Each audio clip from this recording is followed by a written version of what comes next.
Israeli airstrikes. Let's talk now to the Palestinian negotiator and lawmaker Dr. Hanan Ashrawi, who's in Ramallah for us. Welcome here to our programme. It is a pretty straightforward and simple question, first of all. How do you stop this spiral of violence? Well, the question is simple, but the answer is very complex. The only way to stop this latest cycle of violence, which it is not, is to try to deal with the causes rather than the symptoms and the consequences. And the cause has always been Israel's brutal, illegal occupation of Palestinian land, Israel's total disregard for Palestinian lives and rights, Israel's continued assault on Palestinians everywhere, including Jerusalem and the holy sites, provoking Palestinians constantly, demolishing homes, killing, destroying at will. And this is the only way in which you can stop the violence, is to end this power asymmetry, to end Israel's impunity, to provide the Palestinians with protection and Israel with accountability. You're never going to even get to the point of talking about those issues till the fighting on the ground stops. So in a sense, just let's focus on that, because blame is being hurled in both directions. But you don't need me to tell you that it is ordinary people who are paying the consequences. Absolutely. Israelis who are hiding in cupboards from rockets, Palestinians who are saying there is simply nowhere for us to hide from the airstrikes. In terms of leadership, doesn't it fall on people like you and others to simply say on the Palestinian side, from your perspective, it is time to stop firing rockets and to have some sort of ceasefire? They had stopped firing rockets for a long time, and these projectiles do not do the damage that concerted shelling and bombing by F-16s, F-17s, gunships and so on would cause in residential areas. Come on, we've seen a barrage of rockets being fired from Hamas. You know that is what is happening. I know. It's a shame that the Palestinians don't have the early warning sirens. They don't have shelters. They have nowhere to go. And they don't have the Iron Dome to protect them. But they are totally at the mercy of a relentless bombing and shelling that kills civilians all the time, children, women, whole families. So let's not just say both sides. I'm simply asking you from your side. I'm simply asking you from your side, the Palestinian side. Is it time to say now, after everything we've seen over the last 2 or 3 days and the casualties on the ground, it is time for our side to stop firing rockets, to urge the same from the other side, to give at least a space for some sort of pause and dialogue? I thought you were supposed to interview me and I was supposed to talk.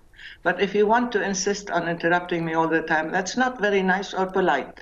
I'm trying to explain to you that when you have a situation of occupier and occupied, when Israel has all this power, and the Palestinians have none, in the West Bank, in Jerusalem, Israel had a free hand. It was doing everything it wanted. Hamas gave them, and I'm not justifying Hamas, I have a disagreement with Hamas, but it gave them one ultimatum after the other to stop. And they didn't. They escalated, which means what? That Israel is used to acting without accountability, without curbs, without restraints, without respecting human rights or international law. And it doesn't want to stop. The only thing that is left is to tell Israel that there is a price to be paid. I don't want to see civilians killed. I don't want to see children terrified. But this is the reality we've been living under since 1967. Let me ask you another question then.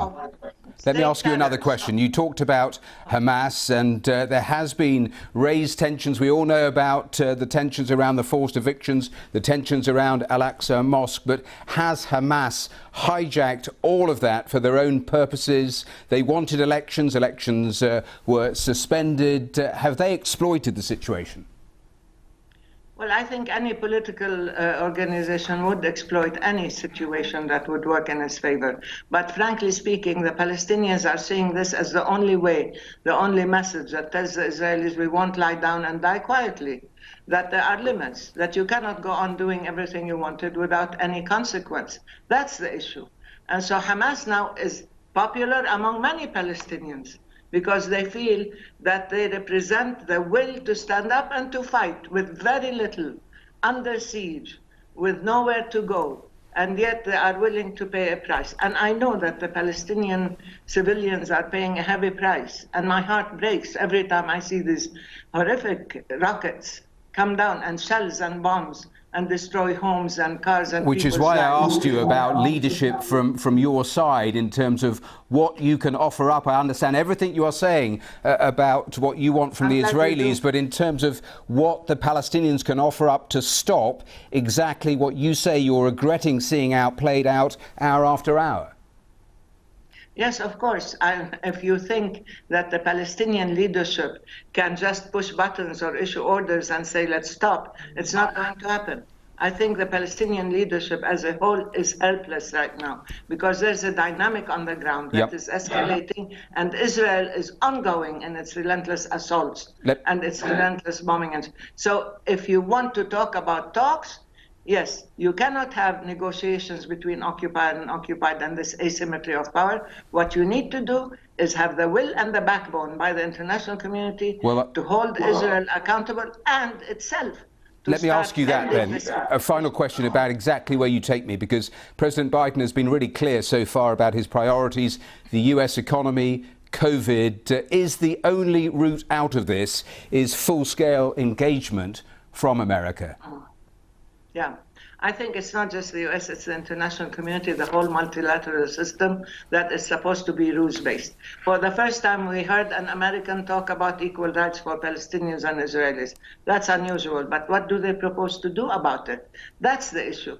For years, for decades, Israel got used to acting without any kind of intervention or curbs, and acting outside the law as a rogue state. Now there needs to be a real effort to tell Israel not only there are limits, but it has to act in accordance with the law. If this is the message that the international community, the US is sending, that would be fine. That would curb Israeli violence and start to end this occupation, to begin unraveling this lethal situation, very abnormal condition, and then you will have peace. Without that, there can be no peace, no quiet, no stability with an ongoing, brutal and ruthless occupation. All right, we have to leave it there, Dr. Hanan Ashrawi. Thank you for joining us here on the programme from Ramallah. Thanks for your time. You're welcome.